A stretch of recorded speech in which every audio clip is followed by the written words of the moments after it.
this doesn't happen to you, but in the case you ever cut off a finger, think about what it takes to repair that. The bones need to be put back together as well as the tendons, and then a microscope comes into play when your vessels need reattached.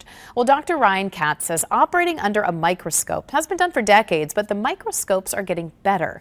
Some of the conditions you may need hand microsurgery for include tendinitis, which he says he does see more in women than in men, and it happens at the base of the thumb, often called mommy thumb. Well, Dr. Katz says carpal tunnel also affects a lot of women and can cause numbness, tingling, and affect your sleep. He says the future of microsurgery is bright, and he sees the optics only getting better with the possibility of tackling even smaller vessels. I think that there are technologies that have been around for a while, they just haven't really been adapted to microsurgery just yet, that can help eliminate tremor. So there are robotic assist devices that can help the surgeon make their moves.